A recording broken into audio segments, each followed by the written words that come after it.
A água é o recurso natural mais abundante do planeta. Além de matar a sede, ela está nos alimentos, nas roupas, nos carros. Mas o recurso mais fundamental para a sobrevivência dos seres humanos enfrenta uma grave crise. Nos últimos anos, principalmente em 2014, os níveis de chuvas ficaram muito abaixo do esperado. Por isso, os reservatórios em todo o país mantiveram baixas históricas, especialmente na região sudeste. Em Minas, mais de 100 cidades decretaram situação de emergência por causa da seca. O principal manancial que abastece Belo Horizonte, o sistema Paraopeba, está operando com 23% de sua capacidade. No mesmo período do ano passado, esse volume era de 40%. O reservatório do Manso está com 33%, o Serra Azul com 7,7% e o Vargem das Flores com 21,5%. Mas como está faltando água em um país que é considerado a maior potência hídrica do planeta? Se os reservatórios continuarem baixando, o que pode acontecer? Água, recurso finito, é o tema do Câmara Debate de hoje.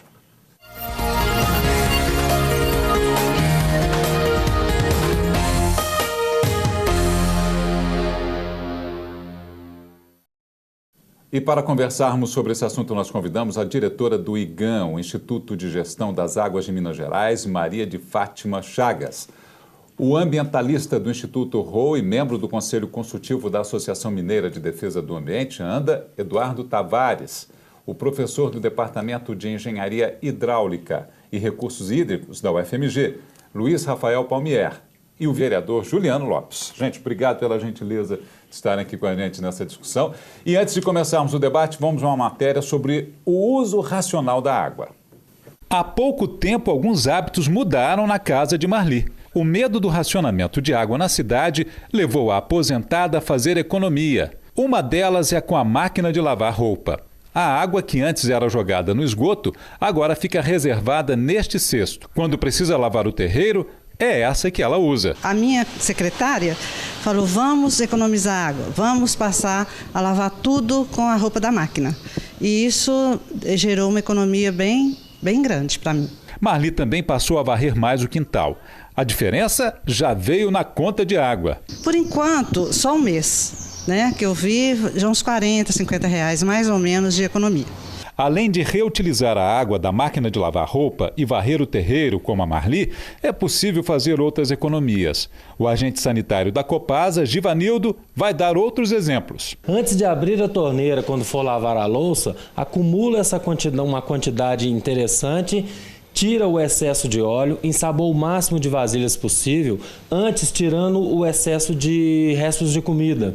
Depois, abre a torneira somente para enxaguar. Givanildo também mostrou o que fazer no banheiro. Cerca de 70% de todo o consumo de água está presente no banheiro. Principalmente o banho, que é um comportamento que dá para você mudar completamente no seu dia a dia, reduzindo o seu tempo de banho, fechando o chuveiro quando for ensaboar, abrindo somente para enxaguar. Na casa de Benita, o medo da falta de água também provocou mudanças. As plantas que eram regadas todos os dias, agora só 3 vezes por semana.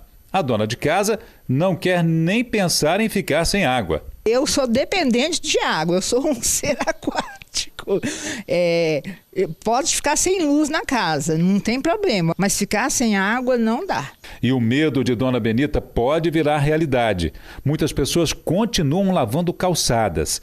Ainda é pouco comum ver atitudes como a deste zelador. Para limpar o vidro, só com um balde de água e rodo. Lavar de modo racional as coisas para ter uma água mais duradoura.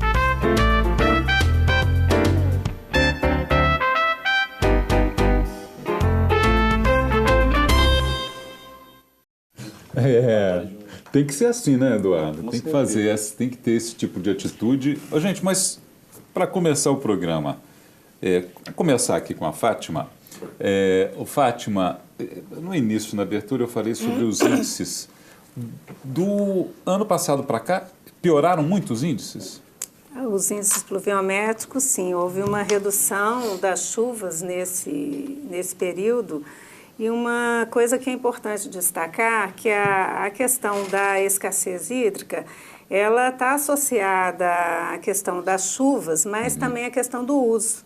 Então, esse valor histórico de chuvas já foi observado no passado, mas você tinha, os usos eram diferentes. Então, a pressão pelo uso da água aumentou, o que necessita realmente de ações de gestão, não só para não só para atender emergências, mas um planejamento mais perene, mais duradouro, de forma que a gente consiga, a sociedade em geral consiga se preparar para esse tipo de ocorrência. Mas, pois não ser comentado, Eduardo? Eu concordo com a Fátima, porque quando a gente fala de gestão, a gente tem toda vez que se fala em gestão, fala assim, poxa, então as autoridades é que são responsáveis. Mas não é. Nós estamos falando, quando eu falo de gestão de recursos hídricos, nós temos que pegar toda aquela cadeia de usos. Então eu tenho que começar, como foi apresentado na matéria introdutória, no banho, escovar o dente, lavar. Isso eu cuido dentro da é a gestão que eu vou fazer de água dentro da minha casa. Só que dali eu passo para o condomínio. Então, o síndico do prédio, ele também tem que fazer a gestão daquilo ali, porque nós vimos um exemplo extraordinário do rapaz limpando o vidro do prédio. Com um balde, com né? um balde e um pano. Então, esse tipo de atitude, nós vamos sempre ultrapassando essas gestões, até sim chegar na questão das autoridades, que é o planejamento, né? Sim, mas só para ficar claro, pegar aqui o Rafael, a questão do momento que nós estamos vivendo. É um momento, a Fátima disse, quer dizer, já tivemos épocas de seca também. Agora, com relação a essas outras épocas de seca, você diria, Rafael, que a gente está vivendo um momento pior, a seca hoje é pior, ou a gente já teve outros momentos também que foi tão complicado quanto? Bom, eu teria que ter dados um pouco mais contundentes para responder a essa sua pergunta. O fato é que, assim, pensando no Estado de Minas Gerais, o Estado de Minas Gerais ele reflete a transição, né, do sul, sudeste para o nordeste sobre vários aspectos, inclusive do aspecto de disponibilidade de água, disponibilidade de chuva, né? Então, se temos um nordeste, uma região muito grande no nordeste, né, um semiárido, uma região semiárida, parte do nordeste de Minas Gerais já é esse semiárido, entre aspas, né? Então, esse problema que nós estamos vivendo em Belo Horizonte já é um problema vivenciado já há algum tempo pela população do Nordeste. Minha mãe é da cidade de Comercinho, né, no Vale de Jequitinhonha. Eu passo férias lá já de algum tempo. Esse problema é recorrente, né, esse problema de seca. Então, eu acho que a dimensão que se tem do problema agora, em parte, inclusive como tratado na mídia, em parte é porque nós estamos enfrentando o problema em três das maiores, se não as maiores regiões metropolitanas do Brasil, né? Que o problema não é só aqui em Belo Horizonte, o problema é em São Paulo, o problema é no Rio de Janeiro também, né? Na região metropolitana do Rio. E aí uma questão que se apresenta, Kemil, é a seguinte, é que a população brasileira, até outro dia, era predominantemente rural, né? Sim. A população cresce muito e muda a relação de população, de porcentagem no campo, porcentagem nas grandes cidades. Então, não sei te responder em termos de índices pluviométricos, né?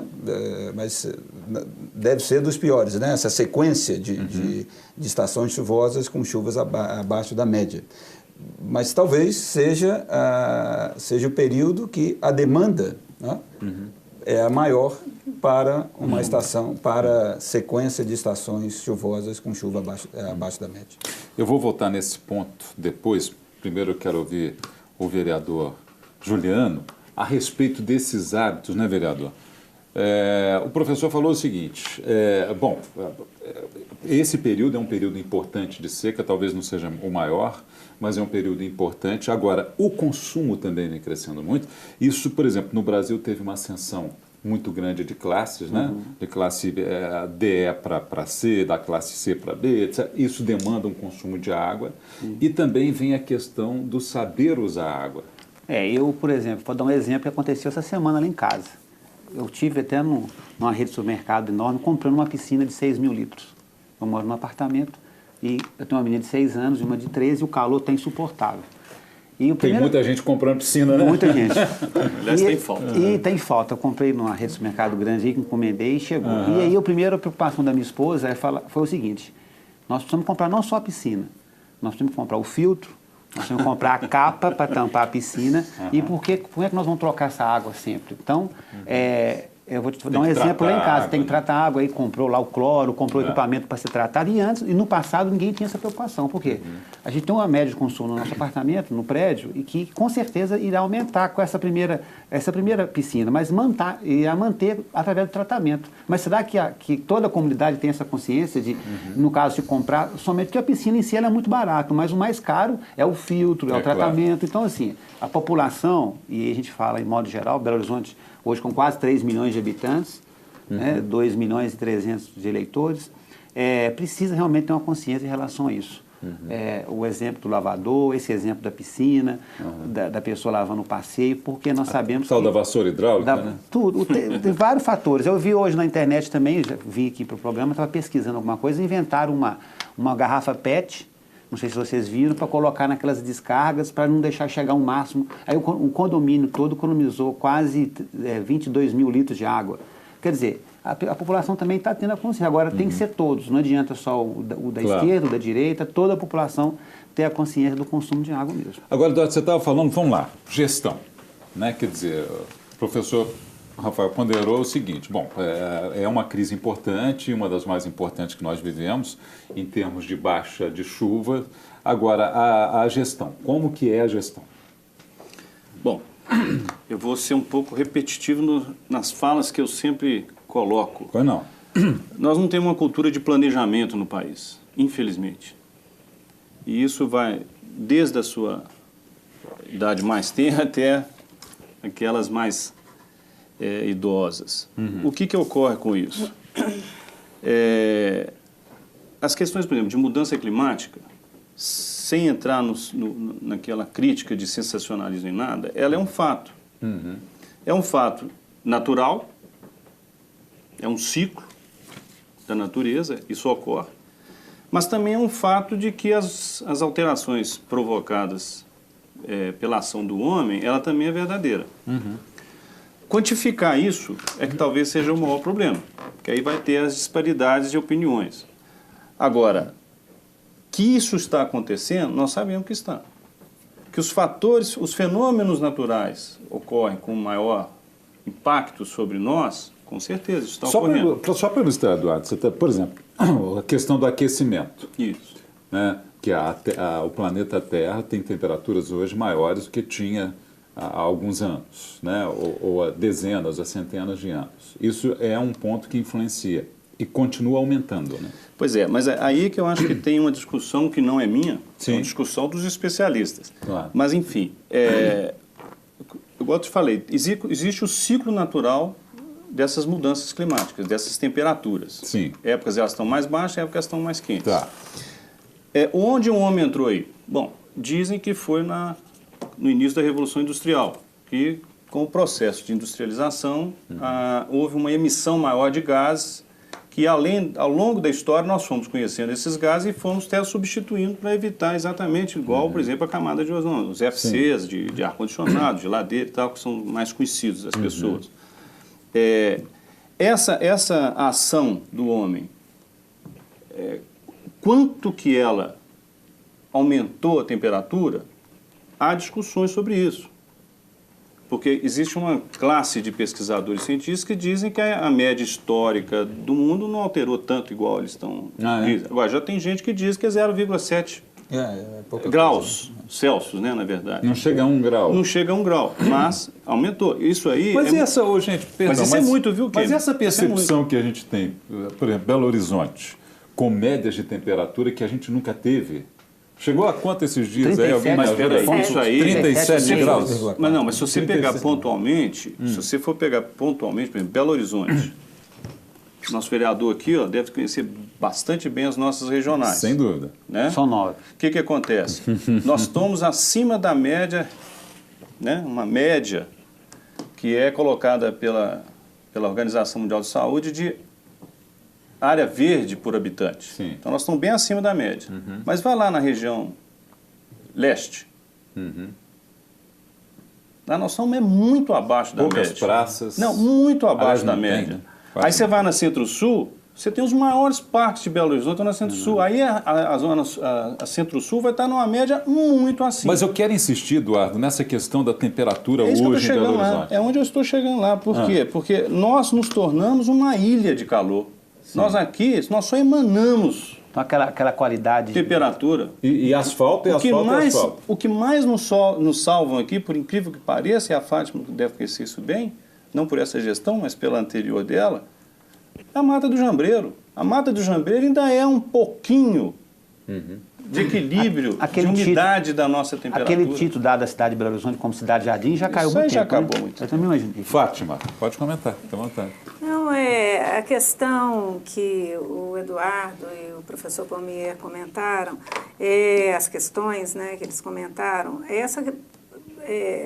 a despeito da questão da mudança climática, da variabilidade climática, essa questão da ocupação urbana, conforme colocado, é bastante importante, porque é isso que a gente vê, a impermeabilização das cidades leva a esses aquecimentos. Poucas áreas verdes. Então, eu não sei precisar valores, percentuais, mas isso tem a ver, né, com a ocupação urbana, né, com a uso e ocupação do solo. Então, todo esse processo não só induz a aquecimento, mas, em períodos de chuva, a maior propensão a inundações e enchentes. Daí, quanto mais impermeável, mais tendência a enchentes você tem.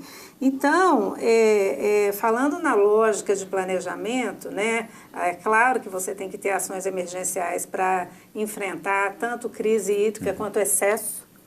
A gente quanto não é longe o que as enchentes e as inundações que a gente viveu aqui na região metropolitana. 2009, né? Exatamente, Isso, né? sempre vivemos isso. O que está assustando é a escassez, porque já é já é natural até no nosso semiárido mineiro, né? Então, a gente trabalhar no sentido da gestão, inclusive o IGAM, vai iniciar agora um trabalho de plano de segurança hídrica. Segurança hídrica sob a ótica de escassez e de excesso de água, porque você tem que ter segurança para as atividades econômicas, para a manutenção da população, da sociedade, sobre diversos aspectos e também sobre o aspecto da qualidade. Então, assim, essa ótica do planejamento é fundamental, porque, aliás, todo planejamento tem que ter dentro do escopo dele até as ações emergenciais, para ninguém ficar desarticulado, sem saber o que fazer numa situação dessa. Dentro desse aspecto, eu acho que deve ressaltar um pouquinho, por exemplo, o governo do Estado assinou, fez um decreto, e a Copasa, me parece que vai ser a instrumentadora, né, que é o Cultivando Boa Água. É a CEPLAG que está coordenando. É a que está coordenando. Mas a Copasa é que vai ser o instrumento, né, de são vários órgãos. Se quiser, eu faço depois. Então, assim, o Cultivando Água Boa, o que é? É um planejamento sobre gestão de recursos hídricos. Por quê? Porque não é só a água. Você tem que tratar as matas ciliares, por exemplo, Belo Horizonte, voltando a Belo Horizonte, porque eu acho que aí os telespectadores conhecem também mais, talvez até do que nós, mas, por exemplo, esse calor. Antigamente, Belo Horizonte tinha um clima maravilhoso, era até frio demais. Eu lembro de Belo Horizonte com neblina. Quando foi a última vez que nós vimos neblina em Belo Horizonte? Eu vi semana passada que botaram fogo no Tá parque. bom, mas aí é uma neblina de fogo. Mas aí, aí é uma neblina de calor, não é uma neblina de umidade. O bloco, Eduardo, mas eu vou deixar uma questão no ar, que é o seguinte. Tá bom, mas nós corremos risco de faltar água na cidade em pouco tempo? A gente volta daqui a pouco. Esse é um...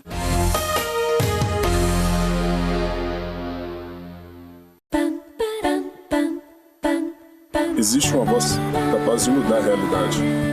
Ela está em todos os lugares. Com sua força e seu trabalho. Transformando necessidades em projetos. Projetos em conquistas. Ela é a voz do seu vizinho, da sua amiga, do seu irmão. Ela é a sua voz na voz do vereador que você elegeu. Câmara Municipal de Belo Horizonte. A voz da cidadania.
Mais do que nunca, é preciso saber o que fazem os nossos representantes. O vereador, por exemplo, você sabe o que ele faz? Ele é o nosso ouvido, porque escuta nossas opiniões. Ele é a nossa vontade, porque transforma em leis as reivindicações dos cidadãos. Ele é o nosso olhar, porque fiscaliza como estão sendo investidos os recursos na cidade. O vereador é o seu, o meu, o nosso representante. Câmara Municipal de Belo Horizonte, a voz da cidadania.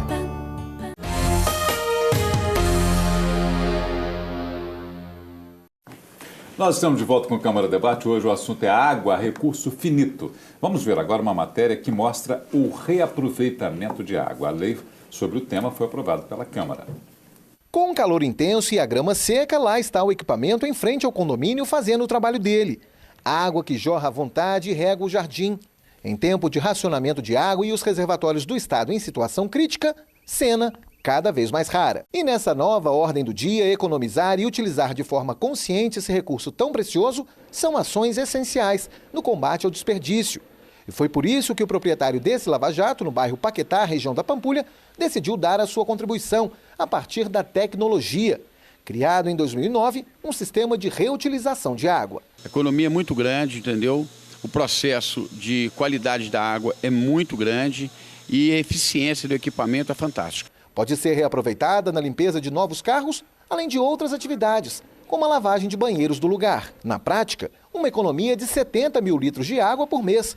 E a conta antes de 6 mil para apenas R$ 500. Proprietário do espaço, Luiz Antônio não poupa elogios ao sistema, que, segundo ele, vai além da economia do próprio bolso. Isso é um investimento que deve se pagar em torno de 3, 4 anos e mais o lado social, que é muito importante, né, a valorização social para o empreendimento em si. Reaproveitar a água usada na máquina de lavar, na pia, no banho, na irrigação de jardins, na lavagem de pisos ou na descarga das edificações em Belo Horizonte, agora é lei. Tudo isso com o objetivo de combater o desperdício e propiciar a economia do recurso. De autoria do vereador Juliano Lopes, a lei sancionada se aplica aos novos empreendimentos públicos ou privados, que consumam volume igual ou superior a 20 metros cúbicos por dia, o equivalente a 20 mil litros de água. A lei determina a adoção de mecanismos de reuso da água em edificações públicas e privadas através da reciclagem dos constituintes dos efluentes, das chamadas águas cinzas ou águas servidas, utilizadas em chuveiro, banheira, lavatório, tanque ou máquina de lavar. Pela lei, a Prefeitura deverá regulamentar no prazo de 1 ano as medidas que serão tomadas pelos novos empreendimentos e a adequação das edificações já existentes. Bom, e a gente está aqui com o vereador Juliano, que é autor da lei.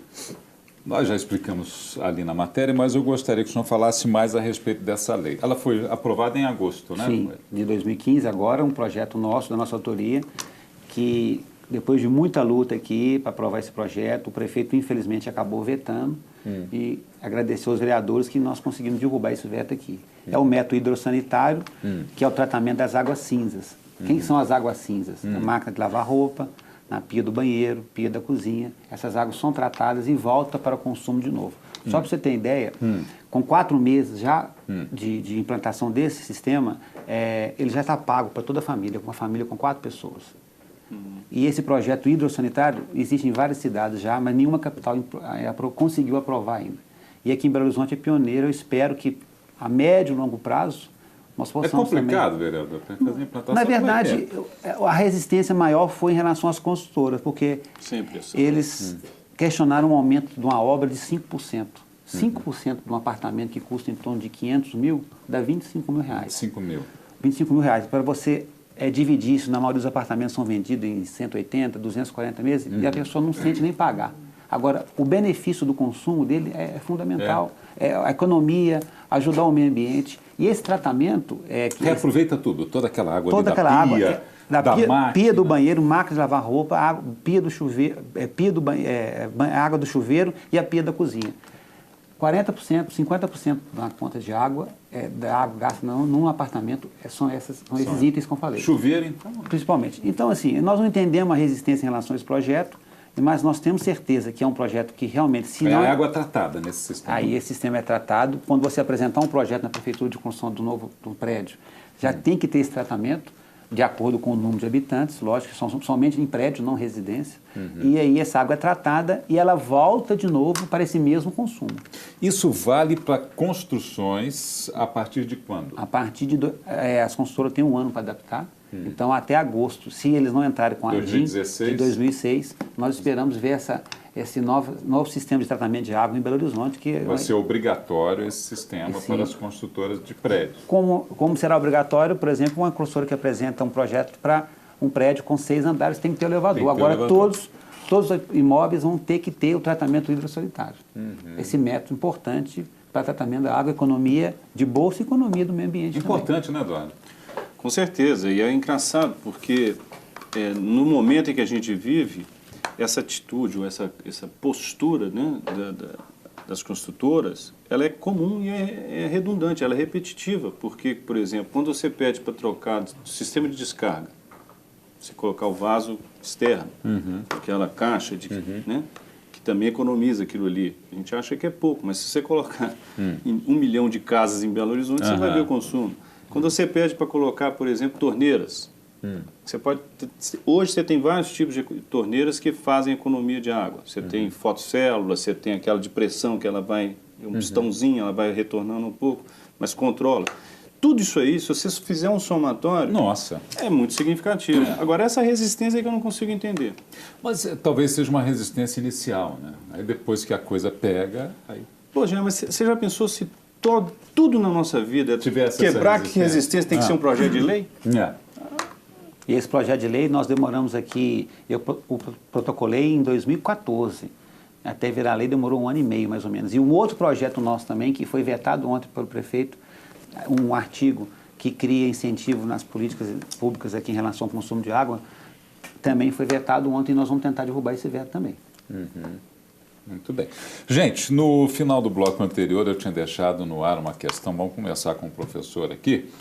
Está todo mundo preocupado com a questão da falta de água. Na verdade, já está começando a ocorrer, né? O que a gente tem aí no horizonte, professor? É possível vislumbrar alguma coisa nesse sentido? Se você me permitir, que eu vou fazer alguns adendos a algumas questões que foram comentadas aqui, antes de responder a sua pergunta. Claro, fica à vontade. A primeira questão é a seguinte, muito se falou de gestão, a minha impressão é que com a falta, a escassez relativa do recurso, né, menos chuvas nessas últimas estações chuvosas, o que acabou acontecendo foi que isso, de certa forma, né, eventualmente, trouxe à tona problemas de gestão, né, que nós eventualmente já enfrentávamos, mas ela aparece de forma mais contundente. É na escassez que o problema aparece. Pronto. Claro. Né? Então, nós tivemos um problema por exemplo, inclusive com falta de água também, chuvas relativamente menores do que a média histórica, com um problema ligado à geração de energia elétrica, né? Não sei se vocês... Claro que vocês vão lembrar disso, o governo Fernando Henrique, não, porque o governo Fernando Henrique não tem nada de política aqui, nem nada, né? Mas o governo Fernando Henrique enfrentou um problema, inclusive, com baixos níveis dos reservatórios para geração de energia elétrica. Faltou energia. Aí pediu-se que a população economizasse. Mas chegou a faltar. Chegou a faltar e a solução que se deu foi uma solução que nós tínhamos uma matriz energética muito dependente da geração de energia hidrelétrica, geração por água, e mudou um pouco essa matriz, né? Hoje nós temos muito mais termoelétricas do que tínhamos na época, e essa foi uma forma de solucionar. Para a água isso não existe, né? Entre aspas. A água, você tem que ter água, né? Então, uma alternativa. Não tem alternativa, né? Eu lembro dessa crise da energia, porque eu morava no 14º andar de um prédio. Então eu tinha que subir, porque a energia não estava funcionando, tinha que subir, não tinha elevador para subir. Pronto, esse foi o fato lá, mudou-se a matriz, muito mais termoelétricas do que tínhamos antes. Sim, apesar do preço ser mais alto, claro, mas preço tem mais alternativa. Alto, mas tem alternativa. Sim. Então, e a água não existe isso? E para a água, é claro que a dimensão é diferente. Uma outra questão com relação à água, claro que nós estamos, quando eu comentei no primeiro bloco, né, que a população, quer dizer, a demanda é maior, tem uma questão da água que é você ter a demanda por água maior do que a disponibilidade de onde a população está ocupando, né? Então, claro, o que a gente precisa, e grandes centros urbanos do Brasil precisam disso, Rio, São Paulo, Belo Horizonte, os 3 que eu já tinha dado antes, a gente precisa de sistemas de transposição de bacia, né? Então esse é um outro fato, que é você concentrar a população. E que não é tão novo, né, professor? E não é tão novo. O Rio de Janeiro está com... Os romanos já faziam isso. Claro, mas para grandes cidades aqui, nós temos o Rio de Janeiro há muito tempo. O Rio Paraíba do Sul, que conduz de uma bacia a outra. A outra, exatamente, com muito gasto como de se energia. Fosse um canal, né? Muito gasto de energia, porque você tem que bombear a energia, por exemplo, o sistema do Rio de Janeiro. Bombeia a energia a água do Paraíba do Sul, bombeia a água, gasta-se com energia, depois até recupera, né? Mas vai para o sistema Guandu. A água é lançada, então, no Rio Guandu, e a grande estação de tratamento de água do Rio de Janeiro é no sistema Guandu. Sim. Então, é claro que há soluções do ponto de vista tecnológico, mas isso demanda muito dinheiro. Investimento. Então, assim, uma outra questão que eu quero trazer, já vou chegar à resposta da sua pergunta, e é muito rápido, é que, entre aspas, houve uma coincidência do início da crise hídrica que nós enfrentamos com um ano eleitoral, e um ano eleitoral tem um andamento diferente. Aí acabou que teve, eventualmente, essa coincidência não foi boa, em termos de resposta dos governos que tínhamos então. Então, por exemplo, o governo de São Paulo sinalizou de imediato com obras, né? Está acabando uma obra, inclusive com algumas críticas, vazamentos e tudo. O Minas Gerais, para a região metropolitana de Belo Horizonte, sinalizou com uma obra também, né? Uma obra que, se eu não me engano, agora em dezembro aumenta um pouquinho a capacidade com uma obra no sistema Paraopeba, né? De captação própria. Uma outra discussão que teve, e aí está na questão de gestão de recursos hídricos, Rio-São Paulo é um afluente do Rio Paraíba do Sul, que o governo de São Paulo queria que essas águas fossem, via transposição de bacia, fossem utilizadas em São Paulo, não no caminho natural dela, que seria alimentar o Rio Paraíba do Sul. Então, essas discussões, elas aparecem, e a questão da gestão, o atraso na tomada de decisão pode significar gastar mais sem uma solução relativamente, a melhor solução, né? Uma outra questão com relação à população, quer dizer, a população eventualmente foi acostumada a não pensar muito de onde vem a gasolina. Vem da bomba do posto de gasolina, a água vem da torneira, e essa crise, pelo menos aqui em Belo Horizonte, está provocando uma reflexão. Está provocando uma reflexão, e a população, pelo menos em parte, tem respondido, porque a Copasa pede para que a população economize 30%, parece que está economizando da ordem de 15%. A população, de alguma forma, tem respondido, mas será que é a população que tem que ficar com todo, quer dizer, tem que ficar com esse ônus todo aí? Já com esse preâmbulo aí, né? Já terminando o preâmbulo, o que vai acontecer? A gente tem uma questão crucial, né? Há riscos em qualquer sistema, né? Ligados à água, né? Se chove pouco, é claro que isso pode afetar. Então, mas como a gente não tem a previsão de quanto vai chover, atuais, esses níveis são preocupantes. Novas estações chuvosas com chuvas abaixo da média, claro que vão trazer muita preocupação à população e ao governo. Né? A gente está para passar, para começar, a gente está em outubro, quer dizer, tradicionalmente praticamente já estaria começando a chover, né? Isso, a tendência é de começar no ciclo hidrológico do Sudeste, as chuvas iniciam em outubro, mas não são as chuvas com maior intensidade. Mais intensidade a partir de dezembro?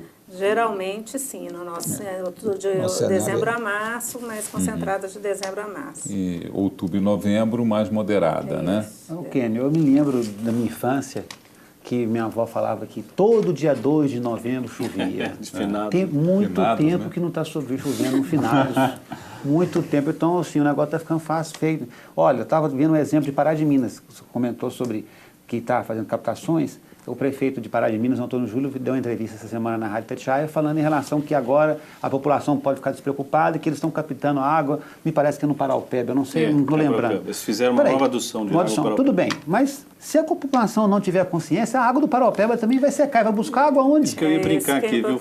Aí vai buscar água onde? Vai buscar lá na Amazônia? Eu até, por coincidência, eu não vi nenhuma matéria aqui em Belo Horizonte, mas eu vi muito em São Paulo, porque São Paulo ficou muito no foco, por causa do sistema Cantareira. A situação está bem pior do que a nossa, algumas coisas, como mortandade do reservatório foi levantada, né? Enfim, mas é engraçado é o seguinte, quando se faz o apelo para economizar água, a pessoa corre no depósito de material de construção civil, vai lá e compra outra caixa d'água. Né? Fica com medo, né? de desabastecimento? Eu vou evitar de comentar, mas em todo caso eu dou só o exemplo, porque essa postura, o que significa essa postura?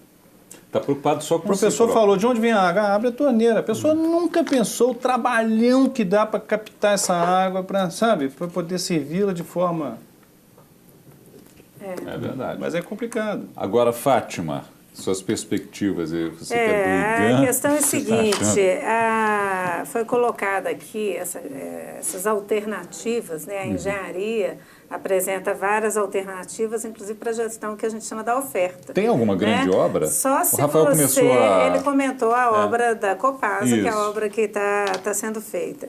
Agora, isso a gente chama da gestão da oferta, né? Agora, tem um lado que é a gestão da demanda, da pressão sobre os usos.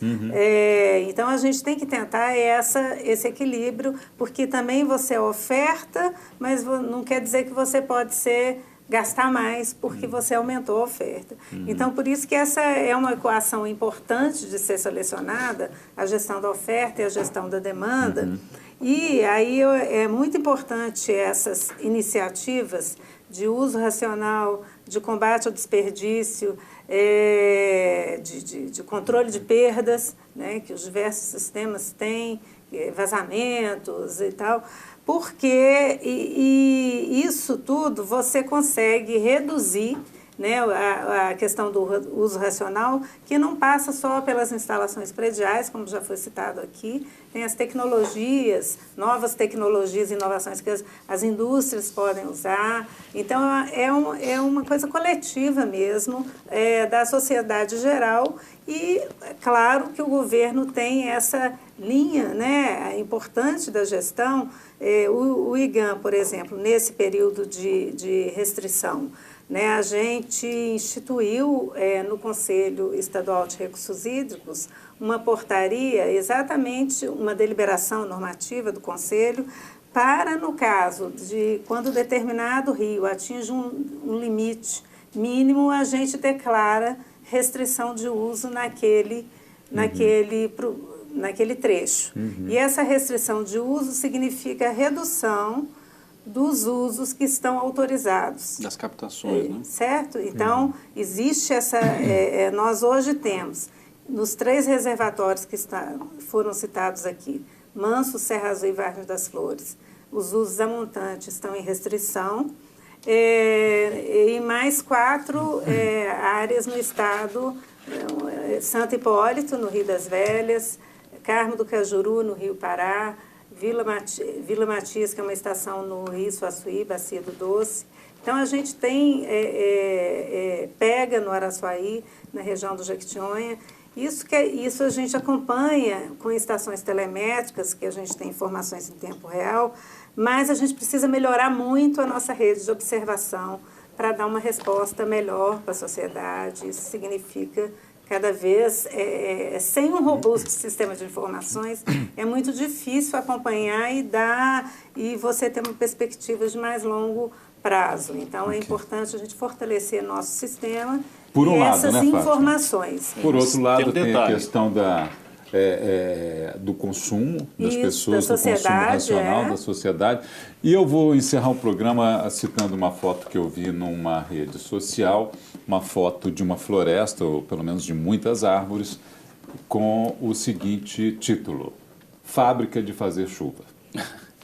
Obrigado pela presença de vocês, obrigado por preservar mais as árvores. Até um próximo encontro. Obrigado.